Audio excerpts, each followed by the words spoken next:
রাজ্য নেতৃত্বের নির্দেশে এবং জেলা সভাপতি ও সংগঠনের উদ্যোগে রাজ্যের বিভিন্ন শহর ও গ্রামাঞ্চলে মানবিক ও সমাজ কল্যাণমূলক কর্মসূচি গ্রহণ করেছে ভারতীয় জনতা যুব মোর্চা। সেই কর্মসূচির অঙ্গ হিসেবে রবিবার রায়গঞ্জ শহরের আনন্দময়ী কালীবাড়ি তুলসীতলা এলাকায় ভারতীয় জনতা যুব মোর্চার রায়গঞ্জ শহর ৩ নম্বর মণ্ডলের উদ্যোগে একটি স্বেচ্ছায় রক্তদান শিবিরের আয়োজন করা হয়। বর্তমানে বিভিন্ন হাসপাতাল ও স্বাস্থ্য কেন্দ্রে রক্তের সংকট দেখা দেওয়ায় সেই ঘাটতি পূরণের লক্ষ্যেই এই উদ্যোগ নেওয়া হয়েছে বলে জানিয়েছেন সংগঠনের নেতৃত্ব।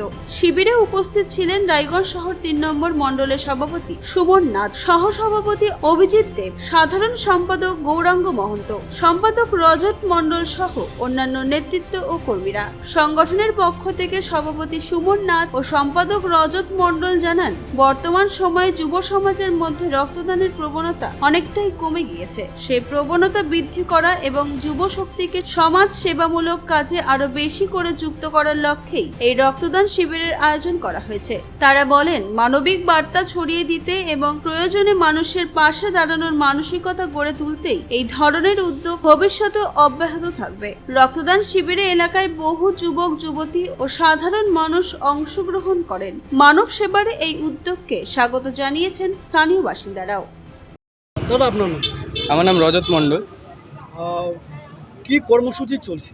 আমাদের রক্তদান কর্মসূচি চলছে। এটা আমাদের যে রাজ্যের সভাপতি রয়েছেন ডক্টর ইন্দ্রনীল খা এবং সহসভাপতি রয়েছেন সপ্তর্ষি সরকারদা, তাদের নির্দেশে আমাদের পশ্চিমবঙ্গ জুড়ে, রাজ্য জুড়ে যে রক্ত সংকট, হসপিটালগুলোতে রক্ত পাওয়া যাচ্ছে না, তার মধ্যে আগে যে সরকার ছিল তারা রক্ত নিয়ে করেছে রাজনীতি, ঠিক আছে? তো ওই পদক্ষেপ তাদের রুখতে এবং আমাদের যে রক্তের যোগান আছে তা পরিপূর্ণ করতে এই রক্তদান কর্মসূচি তাদের নির্দেশে আমরা মণ্ডলে মণ্ডলে সব জায়গায় করছি। আমাদের যে জেলা সভাপতি আছে ভক্তকুমার রায়, তার নির্দেশেও আমরা এই কর্মসূচি করতে পেরেছি। আগামীতেও কি অব্যাহত থাকবে? হ্যাঁ, আগামীতেও থাকবে। দেখুন, আমাদের যুবা মোর্চা যুব সমাজকে রিপ্রেজেন্ট করে, ঠিক আছে? সমাজের উন্নতির জন্য, জনগণের জন্য যা যা করার দরকার যুবার, ঠিক আছে, তারই একটা ধরুন কর্মসূচি হচ্ছে রক্তদান শিবির। তো এই আমাদের যে কর্মসূচি আছে পরবর্তীতেও চলবে।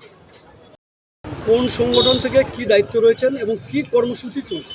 আমি যুব মোর্চার টাউন প্রেসিডেন্ট রায়গঞ্জ ৩ নম্বর মণ্ডলের। আমাদের যুব মোর্চার তরফ থেকে রাজ্যের যে সভাপতি ইন্দ্রনীল খা, তার নেতৃত্বে আমাদের যে রাজ্যের যে বা টাউনে বা গোড়ার জেলা জুড়ে যে ব্লাডের যে রক্ত যে সংকট, তার কিছুটা কিছুটা মানুষের হেল্প করার জন্য আমাদের যে এই প্রযুক্তি, আমাদের এই চেষ্টা করা হয়েছে রক্তদান শিবির। এবার কি প্রথম করলেন? হ্যাঁ, এইবারই আমাদের এখানে প্রথম। এখনো পর্যন্ত কতজন রক্ত দিয়েছে? এখন অবধি আমাদের এখানে মোটামুটি 25 জনের উপরে রক্ত দিয়ে ফেলেছে। আমাদের টার্গেট রয়েছে 100 জনের মতন করার।